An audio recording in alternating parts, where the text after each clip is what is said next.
Bismillahirrahmanirrahim.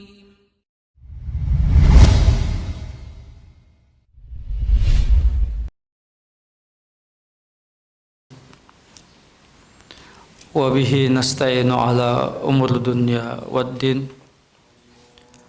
Ashhadu an la ilaha illallah wahdahu la syarika lah wa huwal malikul haqqul mubin wa ashhadu anna nabiyyana Muhammadan abdullahi wa rasuluhu al-mab'utsu rahmatan lil alamin.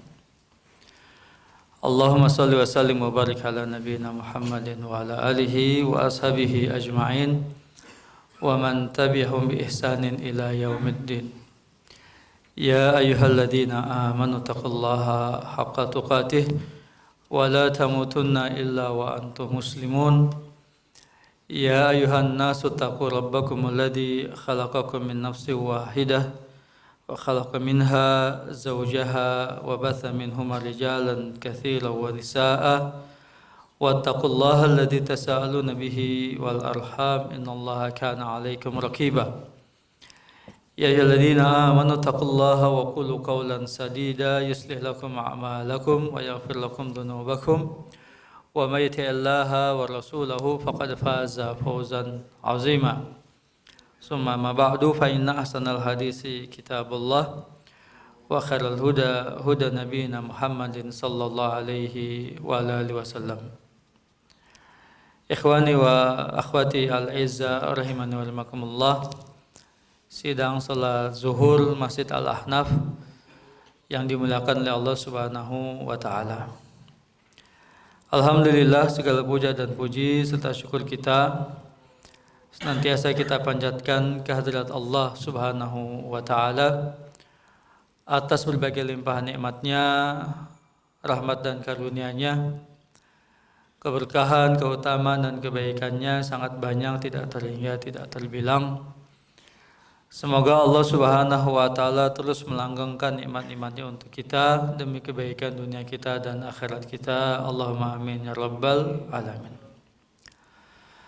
Tidak lupa salawat dan salam kita limpahkan, kita haturkan ke hariban baginda Nabi Muhammad sallallahu alaihi wa alihi wasallam beserta keluarga beliau, sahabat beliau dan umat beliau hingga akhir zaman.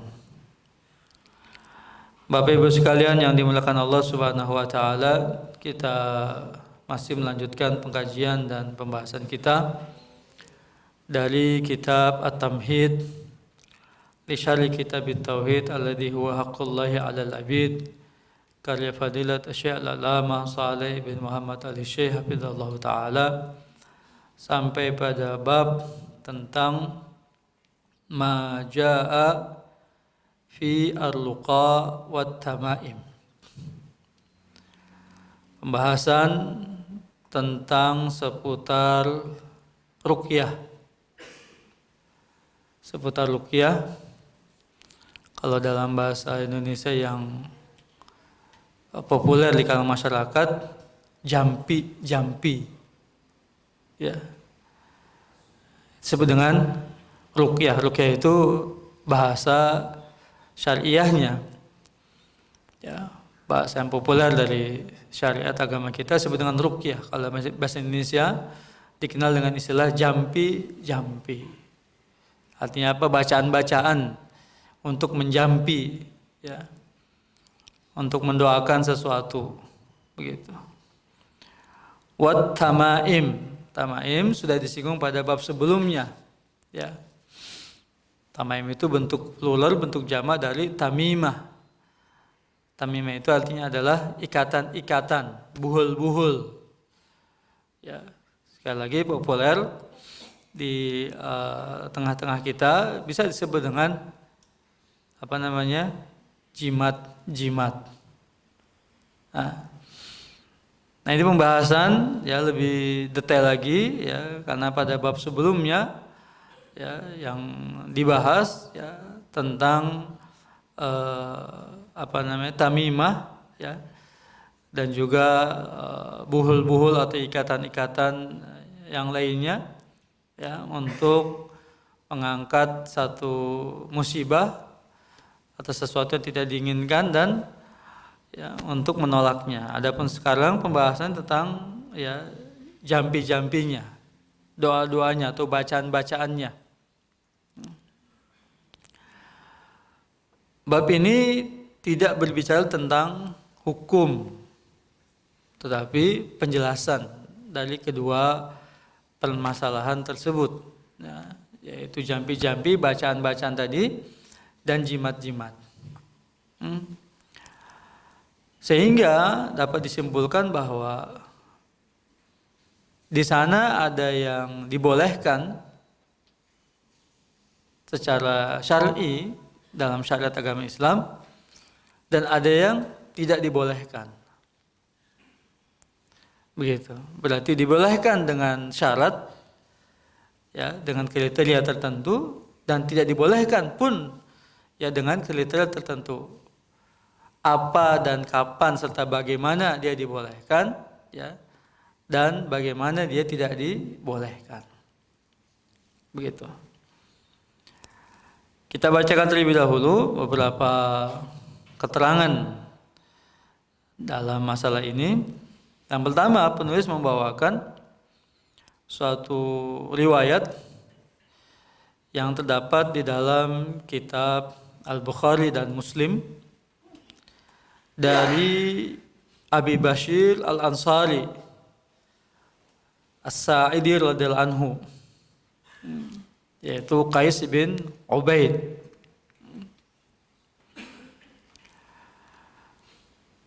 Radhiyallahu anhu, di mana ia menceritakan bahwa annahu kana ma'a Rasulillah sallallahu alaihi wasallam fi ba'di asfarihi.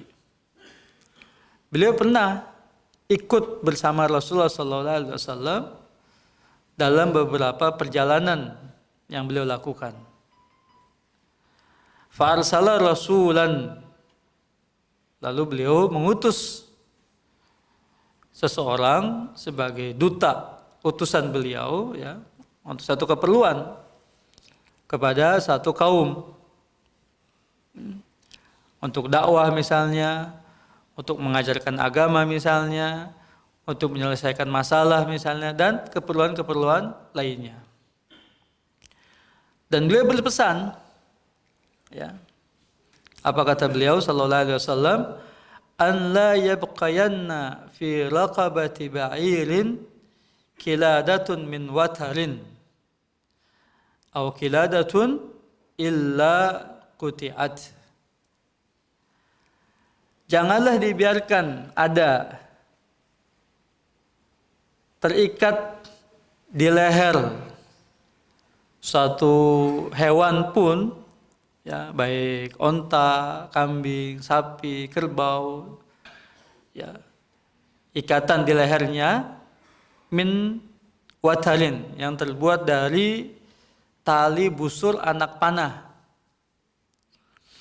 Bahan pembuat tali busur anak panah itu biasanya dari kulit, ya, dari kulit hewan tertentu, ya, dirancang begitu, ya, sehingga lebih kuat dia, ya, untuk menarik busurnya, ya, atau bahan yang lainnya. Tapi yang dimaksud adalah bahwa apa yang diikatkan atau dikalungkan di leher binatang-binatang tersebut, baik binatang tunggangan, ya, seperti kuda, onta misalnya, keledai misalnya, atau juga binatang-binatang ternak, ya, sapi, kambing, ya, dan lain sebagainya, yang dimaksudkan untuk menghindari atau menghindarkan binatang itu dari serangan-serangan penyakit, ya. Jadi kalau ada satu anggapan misalnya kompetitor atau pesaing bisnis dalam bidang peternakan ini mengirimkan penyakit-penyakit, ya, dengan cara-cara magis seperti itu, maka apa yang diikatkan di leher-leher binatang tadi bisa menangkalnya, begitu, ya, untuk menangkal begitu, ya, penyakit-penyakit kiriman ya terhadap binatang-binatang atau hewan-hewan ternak. Atau misalnya binatang-binatang tunggangan supaya selamat di jalan. Ya, binatangnya itu tidak terperosok misalnya ke dalam parit, kemudian juga tidak tersesat di jalan, ya, kemudian dan lain sebagainya. Ya, hal-hal yang membahayakan. Nah, maka diikatkanlah, ya, ikatan-ikatan buhul-buhul, begitu simpul-simpul, ya, di leher binatang tadi, ya, atau juga mungkin bagian yang lainnya dari binatang itu, di kaki dan sebagainya, untuk menghindarkan semuanya itu, untuk menangkal semuanya itu, begitu ya. Itu maksudnya. Janganlah kamu biarkan ada ikatan-ikatan ataupun yang dikalungkan, ya, yang diikatkan pada leher binatang-binatang, hewan-hewan ternak tadi atau juga binatang-binatang tunggangan itu kecuali dipotong, diputus. Ini pesan Nabi Sallallahu Alaihi Wasallam. Apa hikmahnya? Maksud dan tujuannya? Hikmah dan maksud tujuannya adalah menutup sekecil mungkin celah, ya, terjadinya perbuatan kesyirikan menyekutukan Allah Subhanahu wa taala. Karena hati bergantung kepada benda-benda tersebut. Ya, kepada cara-cara tersebut yang baik secara syariat atau juga penelitian ilmiah tidak memberikan pengaruh apa-apa. Beda misalnya vaksin sekarang, ya, ada vaksin, apalagi ini menjelang Idul Adha misalnya ini, ya, menjelang Idul Adha, sapi-sapi impor terutama atau juga bahkan hewan-hewan kurban, ya, yang hendak kita sembelih dan hendak kita konsumsi sudah harus sehat. Ya, dulu itu ada penyakit apa? Penyakit mulut dan kaki, ya, kuku, ya, PMK, ya, penyakit mulut dan kaki. Itu juga kan harus sehat, ya kan, disuntik vaksin dulu misalnya dan lain sebagainya. Itu dibolehkan, dibenarkan syariat karena memang secara penelitian ilmiah memberikan dampak positif bagi binatang ataupun hewan kurban tadi. Sementara ini kan tidak ada pengaruhnya apa-apa, tidak ada hubungannya, nggak ada kaitannya, ya, baik secara syar'i atau juga secara medis tadi, ya. Tetapi lebih kepada mitologi, keyakinan-keyakinan yang tidak berdasar, begitu ya. Nah, sehingga Nabi SAW memerintahkan untuk diputus, untuk dipotong, agar terhindar keterkaitan atau keterikatan hati dari pemiliknya itu kepada benda-benda tersebut, begitu. Demi menjaga kebersihan tauhidnya, keyakinannya, ketergantungannya kepada Allah Subhanahu wa taala semata. Yang kedua, riwayat yang dikeluarkan oleh Imam Ahmad dan Abu Daud, ya, dari sahabat Abdullah bin Mas'ud radhiyallahu anhu. Kata beliau, aku mendengar Rasulullah sallallahu alaihi wasallam bersabda, "Innar luqa wat tamaim wat tiwalah syirkun." Ya. Sesungguhnya jampi-jampi, kemudian jimat-jimat, ya, kemudian ikatan-ikatan, ya, syirkun, termasuk ke dalam perbuatan syirik. Ya. Maka apa yang dimaksud? Ya, yang dimaksud adalah ketika ketiga amalan tadi, ya, atau ketiga perbuatan tersebut, ya, ada unsur menodai tiga hak keistimewaan Allah Subhanahu wa taala. Dalam rububiyahnya, dalam uluhiyahnya, dan dalam asma wa sifatnya. Seperti misalnya jampi-jampi, ya, para ulama memberikan kriteria, ya, jampi-jampi atau bacaan-bacaan atau doa-doa, ya, yang dilafalkan itu Yang pertama, dia berasal dari Al-Qur'anul Karim. Ya. Sehingga isinya apa? Ayat-ayat Al-Qur'an, doa-doa, nama-nama Allah, sifat-sifat Allah Subhanahu wa taala. Yang kedua, dengan menggunakan bahasa Arab yang jelas. Yang ketiga, mengandung makna yang jelas. Jadi untuk apa? Untuk memohon kesembuhan ya kepada Allah Subhanahu wa taala. Nah, 3 kriteria ini, jambi-jambi tadi dibenarkan dan dibolehkan. Meskipun lebih detail lagi, sebahagiannya dari 3 kriteria ini disepakati semua oleh para ulama, sebahagiannya ada perselisihan. Misalnya tadi, boleh ruqyah tidak dengan ayat Al-Quran katanya, atau juga tidak dengan hadis, atau juga tidak dengan doa-doa ma'surat misalnya. Doa-doa apa saja, begitu. Ya, kemudian juga boleh juga tidak dengan bahasa Arab, ya, dengan bahasa-bahasa yang dipahami oleh pembaca dan juga pendengarnya dan juga korbannya atau juga yang diterapi misalnya. Ya, dibolehkan. Kemudian juga keyakinan bahwa bukan bacaan-bacaan itu yang menyembuhkan, tetapi Allah Subhanahu wa taala memberikan kesembuhan. Ya. Allah Subhanahu wa taala memberikan kesembuhan. Nah, ini yang ketiga ini dikatakan bahwa itu yang disepakati oleh para ulama. Lebih dari itu tidak dibenarkan. Ya. Apalagi jika bacaan-bacaannya tidak jelas, lafaz-lafaznya juga tidak jelas, ya. Bahkan penyebutan nama-nama juga yang tidak jelas, bukan termasuk dalam Asmaul Husna dan sifat-sifat Allah. Boleh jadi nama di sebagian daripada jin-jin yang dimintakan pertolongan dan bantuannya. Nah, jelas hal-hal seperti itu yang akan mengarahkan kepada perbuatan kesyirikan.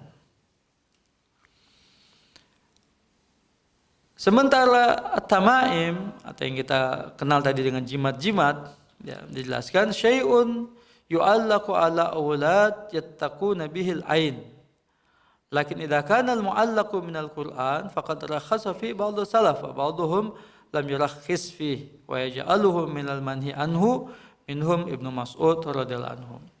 Adapun jimat-jimat adalah yang biasanya diikatkan ya pada anak-anak untuk menangkal penyakit ain. Nah, penyakit ain ini begitu, Pak. Ain itu artinya adalah mata. Ain itu adalah penyakit demam panas pada anak, biasanya pada anak, ya. Atau di sebagian lagi adalah kepada tadi hewan-hewan tunggangan, ya, kuda, kemudian onta, kemudian keledai, ya, dan umumnya pada anak-anak, disebabkan adanya pandangan jahat ain, pandangan mata yang jahat, karena hasad, iri, dengki, atau ketika dia melihat dan memandangnya itu ada niat dan maksud, apalagi sampai terlucap, terlafalkan oleh yang melihat itu perkara-perkara yang tidak baik, ya, seperti misalnya ancaman-ancaman, doa-doa yang tidak baik dan sebagainya. Nah, ini ketika pas bertepatan mata dengan mata saling bertemu, pandangan mata saling bertemu, ini akan memberikan pengaruh negatif kepada korbannya, ya. Dan gejalanya itu biasanya adalah demam yang sangat tinggi, ya, panas, demam yang sangat tinggi, itu ain namanya, itu penyakit ain.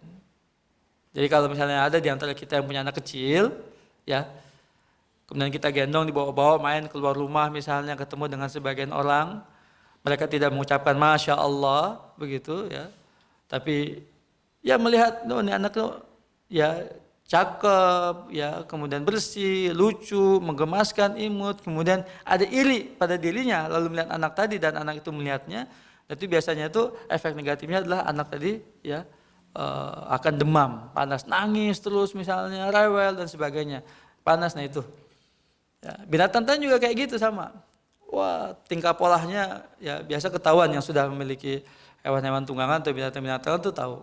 Ya, jadi hewan itu tingkah polanya itu tidak biasa misalnya. Ya, sulit untuk dikendalikan dan sebagainya, itu penyakit ain namanya. Ya, itu penyakit ain. Gimana cara menangkalnya? Nah, kalau cara menangkalnya, ya, ketika anak kita keluar, itu kita berdoa, mendoakan anak itu, pegang kepalanya, ubun-ubunnya sambil doakan, minta perlindungan kepada Allah. Allahumma inni a'udzuhu. Ya, kalau laki-laki, kalau perempuan, wa'idzuha bika wa dzurriyyatahu min kulli syaitanin, gitu kan? Min kulli syaitanin lama wa ainin, ya. Min kulli syaitanin wa ainin lama. Dari setiap gangguan setan dan dari setiap gangguan mata yang jahat. Ya, itu minta perlindungan tuh. Begitu pula kita ya sebagai orang yang melihatnya, memandangnya, lalu terkagum dengan anak tadi, maka kita mengucapkan Masya Allah.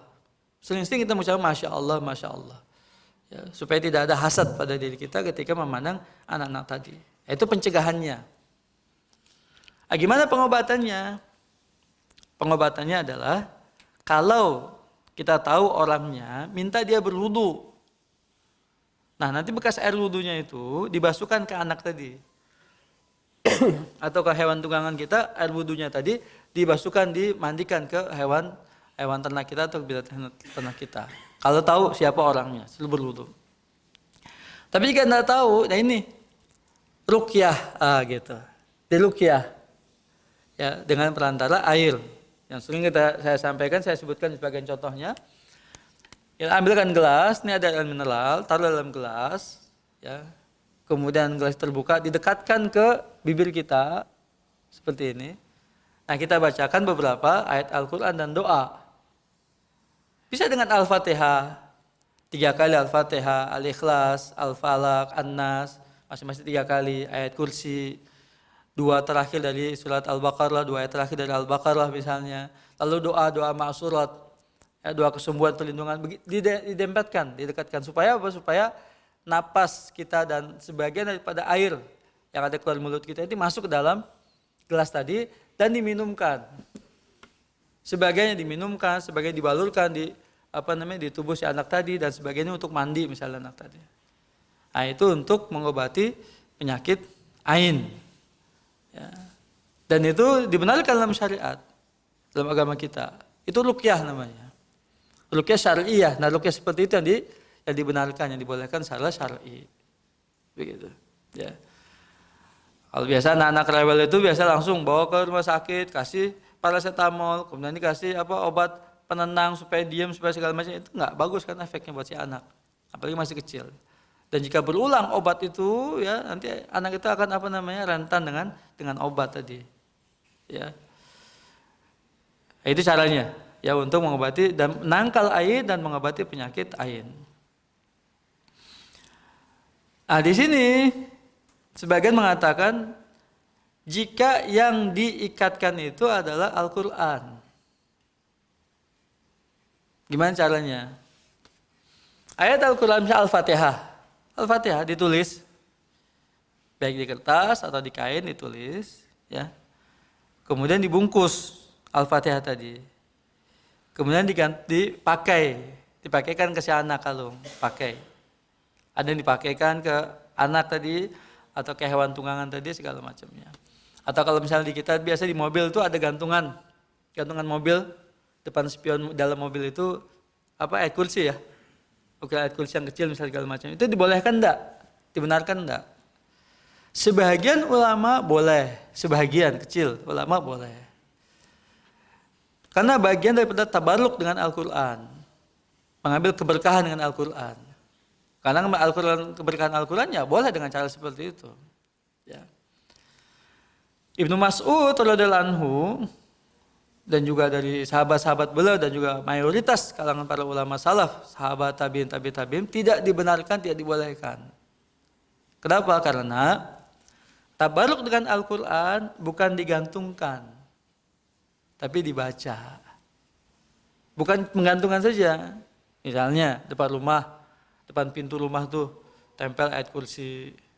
Ada lukisan pajangan ayat kursi. Buat apa nih? Supaya jin nggak masuk katanya. Gitu kan? Supaya jinnya nggak masuk. Sebenarnya jinnya emang nggak masuk karena sudah di dalam. Ya kan jinnya sudah di dalam ya, nggak masuk lagi, sudah di dalam ya. Jadi tabaruk dengan Al-Quran itu bukan dengan cara menggantungkan buat hiasan seperti, bukan, tapi dengan cara apa tadi? Membacanya, dibaca gitu. Ya.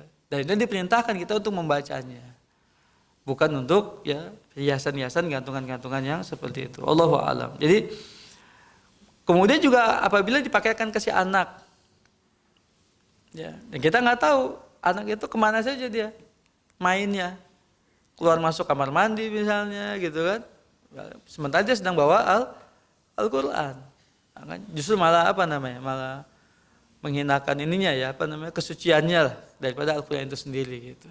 Ya. Sama juga dengan binatang-binatang tadi. Kalau dipakaikan sebagian daripada ayat Al-Quran, ya kita tidak tahu binatang itu kemana perginya, ngapain, main segala macamnya. Nah, itu justru itu merendahkan dari Al-Quran itu sendiri.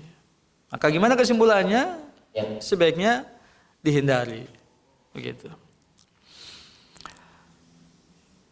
Kemudian tentang masalah ruqyah tadi atau jambi-jambi tadi yang sudah disinggung ya, dengan 3 kriteria, dengan ayat-ayat Al-Quran atau juga hadis-hadis Nabi Sallallahu Alaihi Wasallam yang berisi tentang doa-doa gitu ya, kemudian ya, tawasul dengan nama-nama Allah, dengan sifat-sifat Allah begitu ya, dengan doa-doa.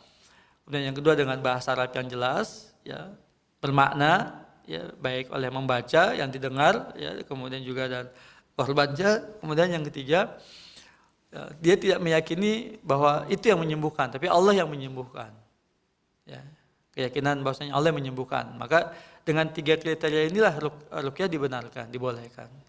Adapun itu tidak ya. Ada satu ustadz yang viral itu ya, dan beliau memang konstan di ruqyah syar'iyah ya. Pernah bareng sama pesulap merah begitu beliau. Nah, ini dengan bahasanya jin-jin yang orang-orang yang kesurupan jin ya. Lalu muncul dialog ya antara beliau dengan di terapi tadi misalnya. Dialog dengan orang yang kesurupan ini, dengan ruqyah tadi ini yang diperdebatkan oleh para ulama, boleh atau tidak bolehnya. Ya, lalu setelah itu dialog itu sendiri, apakah kita bisa membenarkan apa yang diucapkannya atau tidak?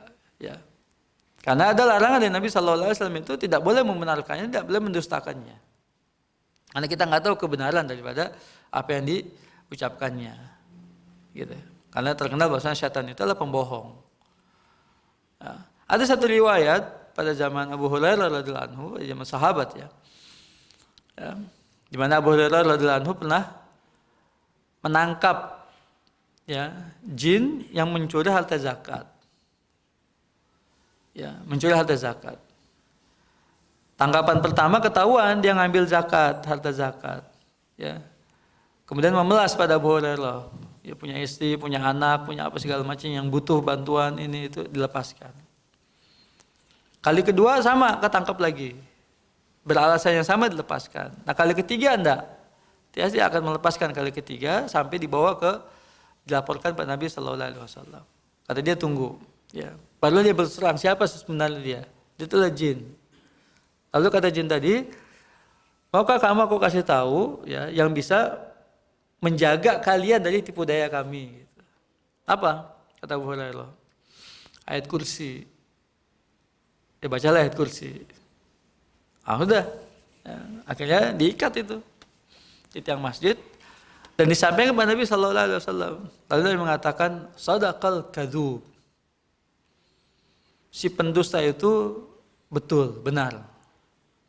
Jadi apa yang diucapkan setan tadi, ya iblis tadi yang berubah dirinya ya jadi seperti manusia, lalu dia mengambil zakat tadi, mengatakan bahwasanya yang bisa mencegah kita ya orang yang beriman ini dari tipu daya setan yang seperti itu adalah dengan membaca ayat kursi. Nabi membenarkan sadaqal kadzub. Kalimat kadzub itu artinya pendusta. 1000 kedustaan, 1 kebetulan. Gitu. Jadi artinya apa? Lebih banyak dustaannya, lebih banyak bohongnya. Nah, kembali ke ruqyah tadi. Ketika terjadi dialog kita manusia dengan orang yang kesurupan. Lalu dia ngomong siapa, ya. Kamu siapa misalnya? Oh, arwahnya Vina katanya. Ya, ngomong siapa yang berbuat ini segala macam ya, di mana ini. Ini nggak boleh dibenarkan begitu saja. Pengakuan itu tidak bisa dibenarkan. Dia tidak bisa dijadikan sebagai dasar hukum pengakuan orang yang kesurupan. Gitu. Ya, dengan bahasa, kamu siapa? Jin. Berapa tahun? 3000 tahun urusan. Di mana tinggal dari gunung ini. Ya, kamu ngapain sini? Ya, kayak begitulah. Terjadi dialog seperti itu tidak dibenarkan dalam syariat. Tidak pernah ada begitu. Ruqyah, ya, ruqyah kemudian ada dialog seperti itu tidak ada. Ya. Maka pernah terjadi polemik yang besar ya, berapa tahun kebelakangan itu ada seorang syekh dari Tunisia disebut dengan jin catcher, penangkap jin. Gitu, ya, penangkap jin. Ya ada muridnya sebagai wasilahnya, kemudian dibacakan ayat-ayat sebagian ayat Al-Qur'an misalnya, kemudian jin itu masuk. Nah, terjadilah dialog dia, siapa. Ya, waktu itu agak ini juga tentang masalah corona. Ya, itu virus corona itu siapa yang pertama kali bikin? Itu langsung tuh dipanggil jin dari Cina, dipanggil langsung. Siapa? Ya dari Wuhan tuh. Oh begini. Wah, disebutkan cerita semuanya itu sempat viral. Tapi itu ya beliau banyak diperingati oleh para ulama. Tidak benar. Tidak ada cara ulama salaf seperti itu. Ya, dan tidak boleh menjadi dasar pijakan hukum didasari oleh cerita dari orang yang kesurupan. Allahu a'lam. Kemudian tiwala, kalau dalam bahasa kita ini tiwala itu biasa dikenal dengan pengasihan atau pelet. Ya, beliau mengatakan syai'un yasna'unahu yazumuna anna yuhibbul mar'ata ila zawjiha wal rajul ila imra'atihi. Sesuatu yang yang dibacakan, yang dirapalkan, kemudian yang banyak wasilah-wasilahnya untuk mengikat kecintaan, kesenangan, ya, pengasihan dari seorang wanita kepada laki-laki atau laki-laki kepada istrinya, gitu, ya, supaya tambah dekat atau apalah gitu kan, ya pengasihan kalau ini ya, atau susuk ya orang sekarang bilangnya susuk atau pelet atau apa sejenisnya seperti itu, ya supaya tambah lengket lah, tambah dekat segala macam begitu kan. Nah itu juga sama, ya, bagian daripada kesyirikan, ya, atau sebagian dari ini ayat di Al-Quran itu ya tentang kisahnya Sulaiman dengan Balqis, kemudian Yusuf dengan Zulaikha, gitu kan?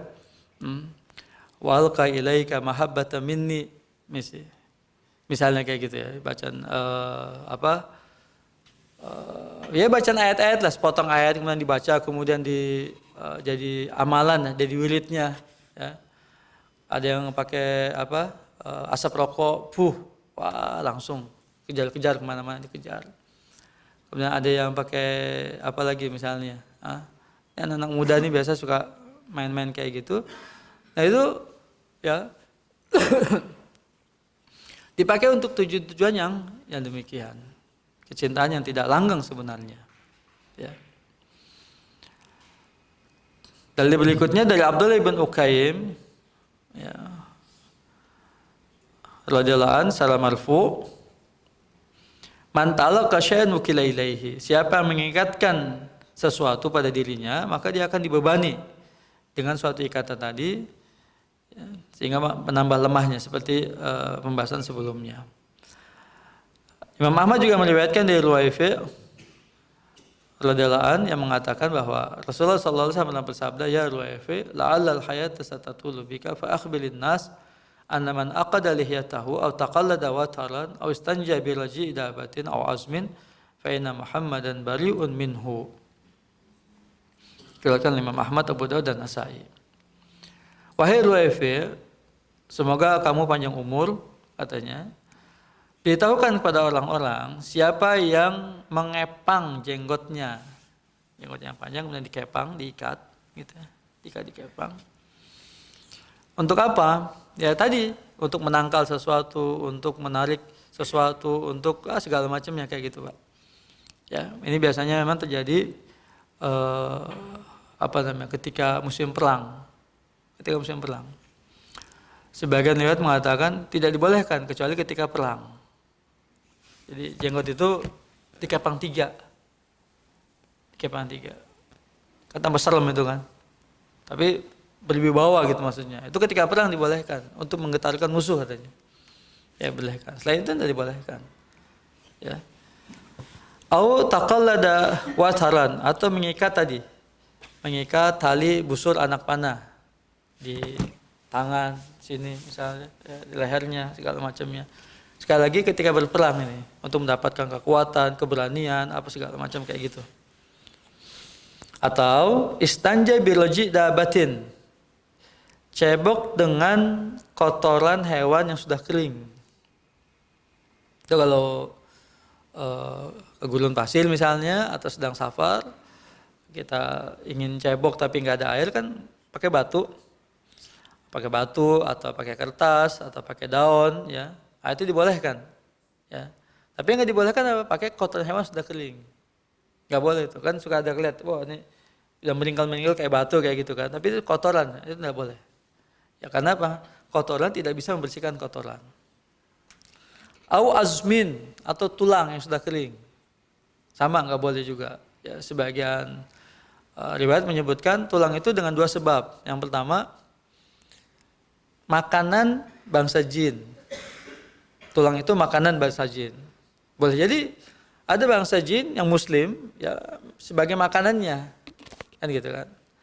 Atau yang kedua, karena itu biasa dipakai untuk alat-alat sembelihan orang-orang musyrik, ya, bangsa Habasyah atau Ethiopia, Afrika. Katanya Midyatu Habasyin. Jadi alat sembelihan atau pisau yang dipakai untuk membunuh, ya, hewan-hewan itu oleh orang-orang Afrika. Dia pakai tulang, ya, sehingga tidak dibolehkan untuk cebok, gitu maksudnya, ya, tidak dibenarkan. Yang menggunakan semua itu, fa inna Muhammadan bariun minhu, maka Nabi Muhammad SAW berlepas diri darinya. Artinya apa berlepas darinya? Bahwasanya apa yang dilakukan itu semuanya bukan bagian daripada agama Islam, bukan bagian daripada syariat agama Islam. Nah, jadi Nabi SAW tidak bertanggung jawab dari kaumnya atau umatnya yang mengikuti perbuatan-perbuatan dari masyarakat yang lain atau kaum yang lain. Ya, Allahu a'lam bishawab. Yang terakhir, man qata'a tamimatan min insanin aw kana qadi raqabah, kana qadi raqabah. Siapa yang memutus, ya, jimat dari seseorang, dia mendapatkan pahala seperti memerdekakan seorang budak. Mohon maaf. Siapa yang memutuskan jimat dari seseorang, dia mendapatkan pahala seperti membebaskan seorang budak. Ya, pahala sangat besar. Ya, pahala sangat besar. Sementara Al-Imam Ibrahim An-Nakhai radhiyallahu anhu membenci, ya, jimat-jimat semuanya dari Al-Quran atau juga bukan dari Al-Quran. Para jemaah yang Allah Subhanahu wa taala, ya, bab ini menjelaskan pada kita, ya, bagaimana seharusnya seorang muslim, seorang mukmin hanya bergantung kepada Allah, hanya bertawakal kepada Allah. Tidak melakukan sesuatu, tidak menjadikan sebab dari sebab-sebab, ya, yang ingin dilakukan untuk menolak mudarat atau juga mengambil manfaat kecuali yang diizinkan oleh syariat atau agama. Ya. Jampi-jampi, bacaan-bacaan, doa-doa misalnya dan lain sebagainya, ya, ditujukan kepada Allah Subhanahu wa taala dan diyakini bahwasanya Allah lah yang memberikan manfaat dan juga menolak mudarat. Begitu, ya. Kemudian ruqyah-ruqyah yang dibacakan juga hendaknya mengikuti petunjuk sunnah Nabi Sallallahu Alaihi Wasallam dalam masalah ini. Ya, semoga penjelasan singkat kali ini bermanfaat buat kita di dalam menjaga dan memelihara kebersihan dan kemurnian tauhid dan akidah kita pada Allah Subhanahu wa taala. Allahumma amin ya rabbal alamin.